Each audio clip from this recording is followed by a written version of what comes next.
Hello, everybody. I'm Will. And I'm Kristen. This is So I'm watching the Gilded Age, Season 3, Episode 8. My mind is made up. How you feeling? Better.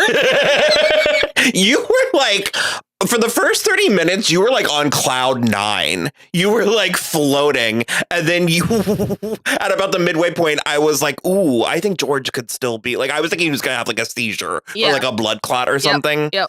And so you spent the back half pretty much sick to your stomach. Yeah. If you're curious what it looked like, you can go to the Patreon and watch us watch this episode. Mostly that was a fantastic episode. Yeah. I thought the ending was kind of like... I get it. I mean, I'm on Bertha's Do we want to talk about it? side. Or where do we want to start? Okay, let's start at the beginning. Basically, if we pick up right where we left off, they're getting George back to the house, to his house, because he was at his office. Everyone is rightfully freaking out. I absolutely loved that Bannister saw something happening, came Johnny out on the of spot. 61st Street, walked across, and was like, "Can I do anything?" And he Church sent him to go get the doctor or fetch someone or do something. Well, he was like, we have a doctor at our house. At our house, that's right. So he went and got Dr. Kirkland because he had come over to talk to Peggy, and they apparently didn't even I'll just go ahead and MVP. MVP of the whole episode. Of the season. I'll give it MVP of the season. It was great. So he comes over. He's like, I need my bag. And Peggy is like, I'll bring it to you. And then Marion insists that she I did love the beat where he was like, oh, I should let you know, though, that he's colored. And Bertha's like, what do I care? Get him here yesterday. Which is especially great because their actual doctor, Dylan Baker, did not come over till the morning. And George would have certainly died by then. He was kind of a dick about it, but he came around as much as he needed to. But Marion insists on bringing Dr. Kirkland's bag over, and then she just fucking gets jumped right in, elbows deep in. She was like putting pressure and helping. She's been waiting for an opportunity to straddle George Russell, so she went right for it. Ooh, Among Us. It was gnarly. It was pretty gnarly. So the good news is that the bullet didn't shatter, and it was also lodged in his rib, so it didn't go further than his rib. So he's like mostly fine. But he goes into shock, and so they're like trying to get him through that. Bertha is distraught. It was like, and Larry doesn't find out until the next morning, and Gladys is still on the ship on the way over. So yeah, he ends up being fine. He's okay. The next morning, his doctor comes over, and again, you're right, is a little bit shitty about Dr. Kirkland at first. Apparently, he was delivering twins the whole night. It did seem like it was more from a "Are you qualified?" place. Like, why are you operating on my, George is my patient. Like, why are you doing this? But by the time he realized what he did, he was like, I think that if Dr. Kirkland hadn't been here, he would have died. So then let's do their whole thing first. Okay. Let Dr. Kirkland and Peggy get through the whole thing. Or no, you want to do Marion? Yeah. Okay. So Marion is like, I love how they all end up lounged. Whenever something's happening, they always end up like reclined at a 45. Well, because Miss Bauer came downstairs and she was like, she said something about everybody in the Van Ryn house being all a tither. And Peggy was like, we haven't been to bed. Yeah. We've been up all night. George Russell was shot. Crazy business. They're also trying to keep it really quiet. So they're doing, I think they got a Pinkerton to do like an independent investigation so they don't have to talk to the police. He also did tell him to start with Clay and don't be gentle. He was like, be mean about it. So yeah, so Marion is like just in the foyer of the Russell house and Larry comes downstairs. They start to talk. It gets kind of fraught really fast because she's like, I talked to Jack and I know that you didn't do anything. And he goes, well, I told you I didn't do anything. Why did you have to hear it from Jack to believe it? I really like that he gave it back to her. Having said that, I did think I think they're both being silly. Like it was dumb, especially because they knew each other. This was a 3-season slow burn that has covered years. I mean, because it's like 3 probably. Well, I think at one point we got 1984 and then the McAllister 1894. 1884 and the McAllister book was 1890. So it's like, no, we're playing fast and loose because Consuelo Vanderbilt didn't get married till like 1895. And I don't think we've jumped 10 years. So Regardless, slow burn, they knew each other. Yeah. Like, if this was just one of her, like, engagements, if Dashiell did it, or Rakes or whatever, because she keeps talking about how she's been burned twice. I was like, you were really only burned with Mr. Rakes. You couldn't get it up for Dashiell. That fair. Was the problem. That's fair. Yeah. And although mercifully, she did admit that maybe she was scared.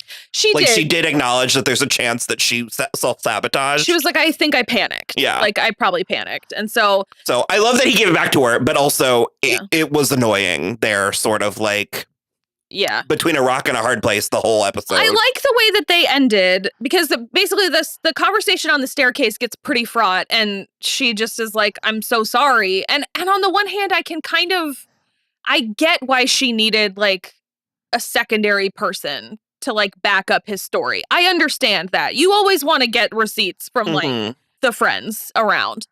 But at the same time, he is right. Like, you've known me a long time. I told you the truth. You could and should have just believed me. So. And I do like that he was like, so, okay, that's great and all. What about next time? Because this will happen again. Yeah. They leave it in a pretty good place at the actual ball, which is nice. They both are like, I don't really know what I want to do. They like don't want to lose each other, but I think they're going to like take baby steps again to like get back to where they were. So it's like they're maybe not engaged, but they're still like courting. It was cute. And then they danced and it was nice. It was good. And then Larry and George like left alone the next morning, which we'll get to. We can do Peggy and William. It was it was like they had the episode. Like, well, real quick first. I want to talk about Jack. And Bridget. And Bridget's cute going out dress. Her going outfit. Yes. So he came back to 61st Street to just say hello. And like he was downstairs having a cup of tea and everything. And he was talking about his like, he's got a main woman who like cooks and organizes the house and everything. But she doesn't cook as good as Mrs. Bauer.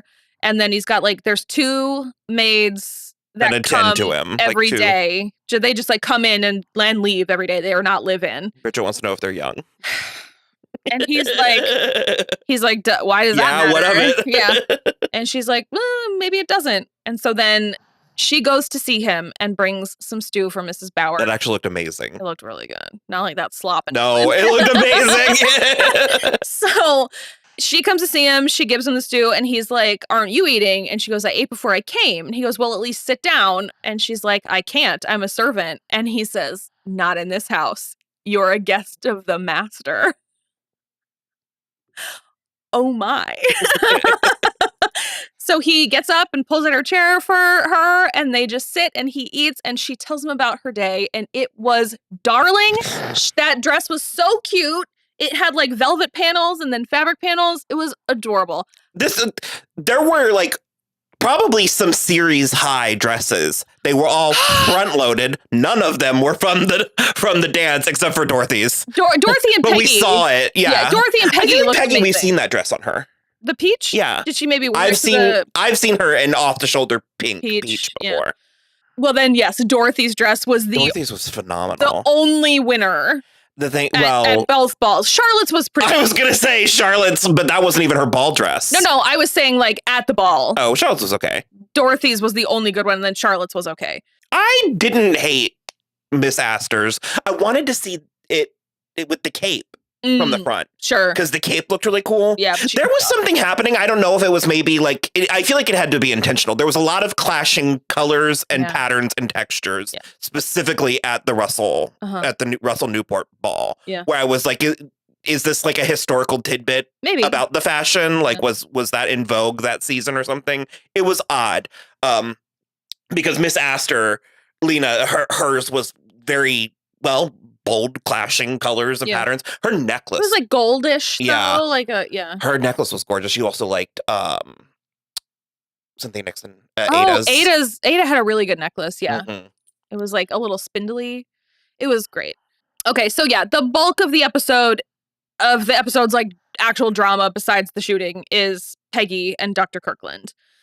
So he does go see her in Brooklyn. Her and Dorothy think he's coming to propose. Yeah, it's really, she's like, neither one of them, they both are like, I don't want to hope, like, but, who knows what he's doing. They said, hopefully. And it's both like, has he talked to father? Like, I don't know. This was just, like, honestly, this was just a phenomenal episode. It was like, really good. It's such a good finale, too. Oh, yeah. It almost felt like a movie. Yeah. Like, it was well written, and the pacing and stuff, and the way, like, I made that mental note in the scene where William came to see Peggy, because it cuts from like him like coming to them just sitting there like in silence, and the music like stopped, dropped out. Yeah. And I'm just like glad we didn't have to watch the conversation. Well, yeah, like, because we know that by now. We've heard the story over and over and over again. And no doubt Elizabeth embellished it where she saw fit. Yeah. Well, she was the one saying, like, who knows if she even really was truly married, and like what could compel her to give up her baby for adoption. And it's like, she was unconscious during most of what happened. But it's like they were able to convey in the episode, like the air coming out of the room. Oh my God. I felt like I got it was fantastic. Broken up with. And to talk about the pacing again too, because in a different episode or like a less well-structured episode or something, that scene with Jack and Bridget would have brought it to a screeching halt. And instead it was just like a nice little skip along the way. Lovely. I love that because she was so weird about it because she had been assaulted. So when Jack tried to take her to like out. I had the privilege of watching this in one swoop. Yeah. I started literally in June. Yeah. And I don't know how I'm going to make it through the next 2 years waiting for season 4, which we are in fact getting. Yeah. But I do remember from you and Rachel, and also from Zach sometimes when I talk to him, and like just various like things that people were saying, is that the show would have weird little like tidbits or beats or like moments that would just be sort of dropped in an episode or a season and nothing really came of it. And so I don't know if this is an example of the writing being better in season 3, or just a show actually having enough breathing room that things can start paying off later. Sure. So it's like, I don't know if it feels less frustrating for me because I got to watch it over again in one swoop, but I think that was so exciting and so giddy because it was so hard earned, because they laid the Jack and Bridget groundwork in season 1 and 2. And we just were, it was very sort of like hard earned, slow burned anticipation. Yeah. So when it finally got it, for us watching it, the audience, we felt as giddy as with, the Peggy William, which has been much more prominent in the narrative. And the Marion and Larry stuff, to be honest, because I like that stuff too. So it was just nice to see people winning. There's not a lot of that in the air right now. Stop winning right now. Falling out of control. Out of control. Peggy does end up telling Dr. Kirkland everything, and she's like, I was going to tell you, but there's never a right time to say stuff like this.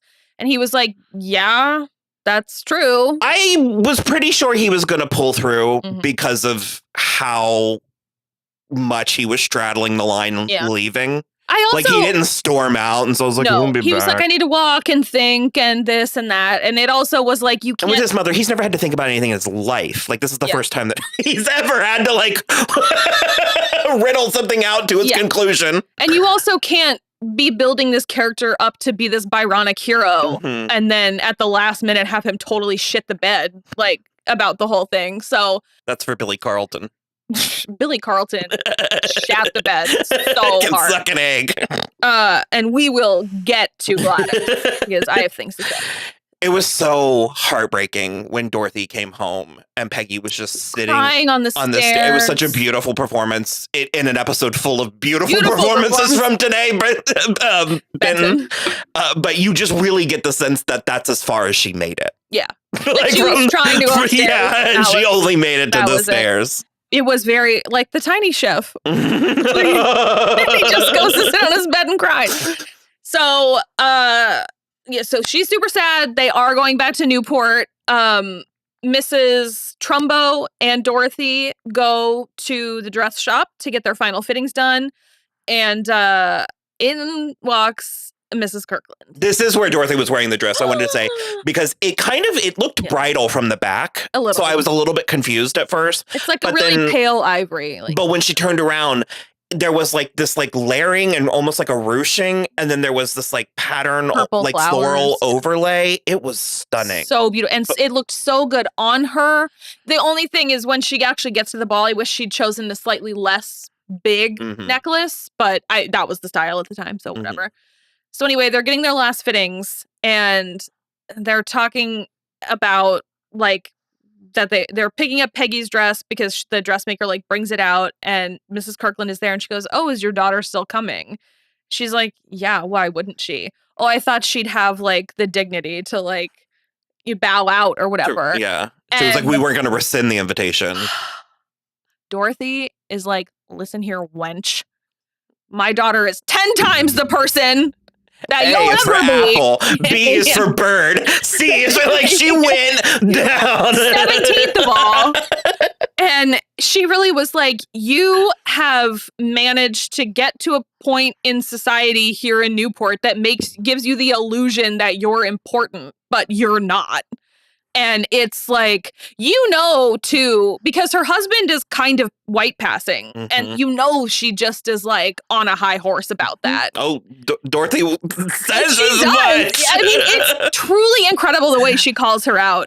And she was like, we will all be there as a family. And she was so classy. I wanted some low blows, and she didn't do it. It was pretty classy. Didn't give her the dignity of a... But she was like, we'll all be there as a family. And in fact, Arthur has given quite a substantial donation because that's what good people do. I mean, it was no survivors. It was incredible. So they do all end up going to the ball. There were 2 separate balls. Yeah, it was the black ball and Mrs. Russell's ball. Because it also at first it seemed like Mrs. Kirkland was the one throwing that ball, but I think it just was like a general ball. I don't know if there was like I mean, I wouldn't put it past her to have just taken the mantle. to just take over it and also, decide she was the one in charge. I'm not sure I ever actually realized that her husband is a pastor. I didn't. So she's running around town acting this way? What have we said about glass houses? And what did he say to her? He was something about like not walking in the glory of God. And I was like, woo! From your pastor husband. Get wrecked, Elizabeth. They are getting ready for the ball, the Kirklands. And William comes downstairs and he's like, I don't think I'm going. And she's like, of course you're going. And I just love the Mid-Atlantic. It's like, and so he's like, I really don't think so. And she's like, well, now that you're free of that Scott girl, there's going to be dozens of girls at the ball. And he's like, no. And then his dad, that's when his dad steps up and he's like, shut your mouth. It's like, good in time we cancel this show. It's been going on for too long. He's like, being with other girls is not the thing that's going to help. You certainly told everybody. He tells her she made it into gossip for their whole society. You've like impugned her whole reputation all across town. And like, if William wants to be with her, he should be with her. And that is the end of it. And he makes her go get in the carriage alone while he stays behind and talks to William and is like, you have to decide what kind of. Because my favorite is she's like, are you really going to make me go alone? And he doesn't even give her the honor, the dignity of it being about her, where he's like, I need to talk to my son. Yeah. Maybe I'll get to you. She really, I mean, I don't think this is the last of her, obviously, but she really got put in her place in this episode. So yeah, they have a really nice talk and he's like, you have to just figure out what kind of man you want to be and, live your life that way. And that's a man with a shit ton of money. Because he got invited to the Russell's Newport house and they were like, my doctor confirmed it. We all know it. I would be dead if you had not been there. You saved my life and under risk to your own reputation and you were discreet. Yep. So here is a fat check. They didn't say how much it was, but it was. He was like shocked and was like, I can't take this. And he seems like a man who's seen money before. Yeah. Well, I mean, his family is well-to-do and he's a doctor. So, yeah. So I was like, he's got a ton of money now. He's also already self-sufficient. We can get right out from Elizabeth's clutches with that. So he does show up to the ball where Peggy is dancing with another fine gentleman. We got our friends back, although they didn't really get any. They didn't do like a lot. Yeah. I guess they're already married. One of them's got 3 kids. Mm-hmm. Dang. So, but she says the husband's the hardest work out of all of them. But it was like one of the most beautiful shots of the episode, let alone the season or the series. Yeah. The William coming in and it was like Lily James Richard Madden Cinderella. Well, like he also him approaching her in slow motion. He stopped at the doorway first though, and he looked at his parents and he looked at her parents, and his dad was like, and he went straight to the Scots instead. Well, yeah, he went to the Scots and basically asked Arthur for permission. Yep. And I love Arthur that. Looked so handsome. Oh, the 180 I'm done with Arthur. So good. Well, he clearly regrets his actions and everything, so it's like nice. Especially because earlier when he and Peggy were having the conversation, he was like, "Your father did all that," and she was like, "Yes, but it's taken me a really long time and a lot of effort to like move past it, and I'm not trying to like I'm not reopening that. Like we're not relitigating that." And so I loved that Arthur said, "You understand that marriage is between man and wife and not either of their parents." And he was like, "Yes, I do." He goes, "Well, then go ahead." And you're right. It was slow-mo. He walked in. And just her like her face journey, realizing like as he's coming to her. And it's like slow motion. Oh, I loved it. And so they danced a couple of twirls, and then he got down on one knee and he proposed, and it was so cute. It was like a little flower, like a golden flower. Oh, obsessed. So cute. So Peggy is good to go for now. We'll see what happens in the future. But it was truly I have high expectations for the wedding. Ooh, yeah. What would be delightful is if she and Marion were planning their weddings at the same time. I would love that. Nah, we'll see. Yeah, I mean, seems like. Well, Marion and Larry are taking it slow. Although those two dum-dums will be the end of next week. Yeah. Okay, so if we need to plow through some things, Agnes is the vice president of New York Heritage Foundation, something like that. So yeah, they brought that woman. Kathy Geist has been trying to nail her down. And we actually thought it was going to be something sinister, like about the house that Oscar got from John Adams, but she doesn't even want money. They're very well funded. She wants Agnes to be the vice president of the society. They want her like name, history, and expertise. Yeah. It was nice. It's nice for Agnes to finally get a win. It was definitely a nice win. And also I really liked that Agnes was like, it's time to stop being embarrassed about it. I don't have money anymore. So like, I can't donate. She wasn't the only Van Ryan woman winning this episode either. Because Ada got to sit at the head of the table. It was very cute. I think Ada's doing well. Agnes also was browbeat into approving of Larry to like push Marion to go. And if we want to just round out that house, Oscar's scheming again. I like that I do love to see it. Like, he got right back on the horse. He's like, tell you what, Mrs. Winterton, how about you and me have half a lavender marriage?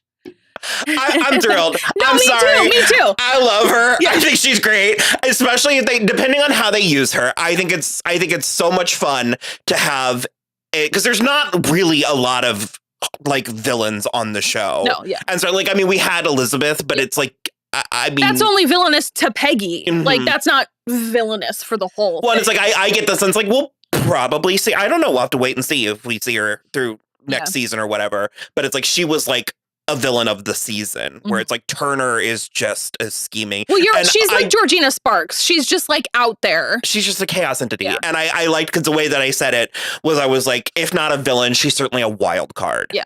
And Oscar's sleazy, and I think that they make good bedfellows. So, okay, I love the way that it came about because they saw each other at the opera. Also, she was wearing leather at the ball, gloves, elbow, yeah, amazing. So they see each other at the opera. Her husband has died and left her with all the money and all his old ass friends. And so he's like, "Oh, I was so sorry to hear that. Are you going to the Russell's ball?" And she goes, "I'm not getting invited to that." He goes, "What if I could get you invited to that? Would you let me manage your money?" And she was like, "Let's see how you go first." And so he goes to talk to Bertha, and he's like, it was like a house of cards. He was like, I can get Marion to come to the ball and speak to, because Bertha's on board the Marion train. Now she's like, let's do this. I mean, Marion saved George's life. Yeah. Helped save George's life. She had her fingers in his chest. So Oscar's like, if I can get Marion to the ball, will you invite Mrs. Winterton? And she was like, okay, bet.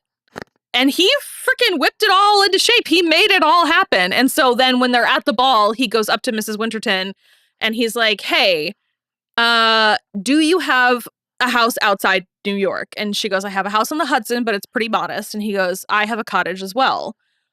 We will never go see each other without prior notice, but in the city, we're a pair.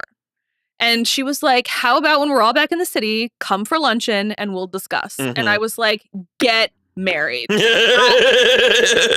notes. Because I also was like, it doesn't even, she is old enough. She's not old, but she's old enough that if there's no baby, it's not going to be a problem. I also feel like, because she doesn't know he's gay.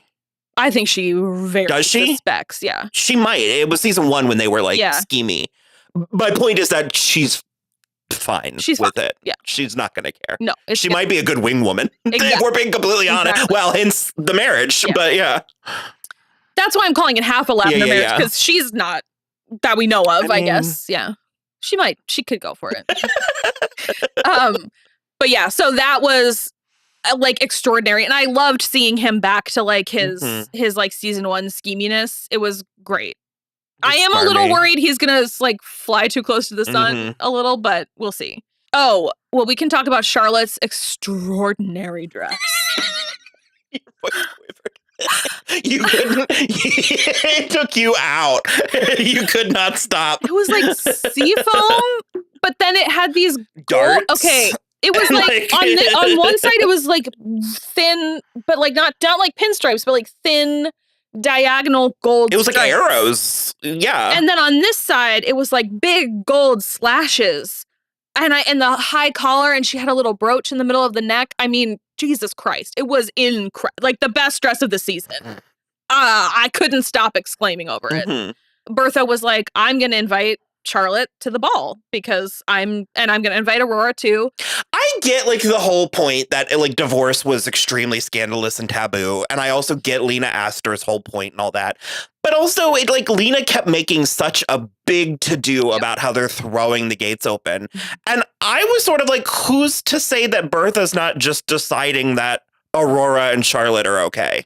Like, this could be exclusive. Yeah. It could be like, no, we still don't want divorcees, but these are my bitches, so they're invited. So I think 2 things could possibly be happening. One is that Lena has not allowed herself to divorce. She hates her husband, and her husband hates her, and he's always with his dancing girls on the boat. And I guess like once a precedent's been broken, other people can then it's kind of like she had to make her peace with it. It's like I had to pay off all my student loans. Why should the people behind me get theirs forgiven? And it's like, because that's just the way the fucking world works, dude. Sorry. Like, and it's like, you could still get a divorce. For you. Wouldn't you want to help someone else? If you had the opportunity. If I could close the door behind me, I would. Yeah. But then the other thing, which the end of the episode leads me to believe, is that if George asks Bertha for a divorce, people are going to be like, that's why you invited the divorce women, because you knew you were getting a divorce, even though she didn't. That's what it's going to look like. I would be curious about that. So... so she invites them both. They both go. And then Mrs. Astor does show up, and it's quite a coup. And also, I think part of the deal was that... Because it was just the 2 of them. Yeah.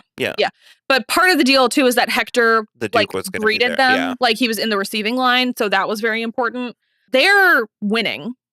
Gladys and Hector, they're winning. I don't know who could have seen. I know. Such an outcome. She was like, do you really mean for Sarah to, like, live in her own house? And he was like, I do. It's recently been brought to my attention that there's only one Duke and there should also only be one Duchess.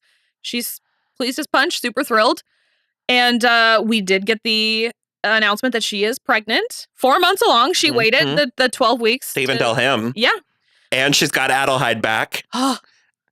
I'm over being mad at Adelheid. It's like she suffered enough. But I mean, she's in for a rude awakening when she finds out where Jack is. But I did love her like kind of pettiness, being able to give the English maid. Yeah, but even she got a bonus. Yeah. She got a ticket back and a bonus. She was fine. There was no. She was like quite generous. Thank you. And they were like, rest before you go. Adelheid was practically pushing her out. Yeah. Come this way with me. So everyone's pretty happy. Everything's going great. And then the morning, George does make an appearance at the ball because he promised. They were all there together. The thing that bums me out is that he did see Gladys was happy. Yeah. And also he was like, I actually kind of hated the end beat, the George Bertha thing. Because it's like, I get it, but also I'm like, you're beating a dead horse at this point. But he was basically like, I understand that he had agreed to show up at the ball, but there's like a scene where it's like, and yes, they're in front of people, but he's kind of just lying to Bertha. Yeah, I hated that too. Yeah. It's like they're off kind of to the side. And it's like, oh, well, you pulled it off and you're so wonderful. And look how happy and prosperous we are. Good night. And the next morning it's like, and by the way, I'm still mad. I'm going to stay mad. Yeah. Like, and I'll be mad forever. And so he basically is like, no, I'm definitely still staying at the club. I'm not because she's too ruthless with the people that she loves. And he's got some nerve. He does have. Well, he's not doing it with the people he loves. I mean, yeah, no, I know, but he's. I'm just saying. Yeah. Yeah. It's why I kind of get it, but also I am his main sticking point because she's like, Gladys is happy, and he's like, you forced it, and she was like, you walked her down the aisle, and he's like, that's what I can't forgive, and I'm like, but she's happy. I don't get it. She's happy, and so. That was kind of the I mean, I understand the argument's going to be you didn't know she was going to be happy, but also she kind of did. She was pretty certain of it. But that's like the kind of gift of the Magi thing of the ending is that Gladys is truly happy because she's pregnant and she's excited about it. And if only George had wearing a prettier dress than she wore to the ball. And if only George had waited 5 more minutes to leave, he would have gotten the announcement and he might have kind of started to change his mind or something. So him and Larry are still being kind of pricks about it and living at the club. And that's the thing too, is now Bertha is, like I said, so on the Marion train and making backdoor deals with Oscar to make sure Marion's at the ball so they can reconcile. And Larry's still pissed at her too. And so I feel like Gladys, the one whose life she actually ruined at first, is the only one that's still with her and around. And I do like that they are switching up the Consuelo Vanderbilt story more. That she's because she was not happy in her marriage. So I'm happy that she's happy. Yeah. They scared me with the Britannic ship because I knew the Britannic went down. I thought, so help me God, if Gladys and Hector get onto a ship that we know to be historically doomed. This is 30 years prior to the sinking.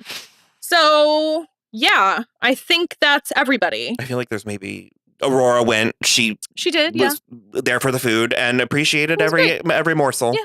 And Charlotte and Lena had actually a really nice talk. She was like, I always thought you would choose society over me. And she was like, just because your situation is embarrassing doesn't mean you are an embarrassment. You're my daughter and I love you. And her only daughter. Yeah, because where the fuck is Carrie? Stop telling people I'm dead. Yeah.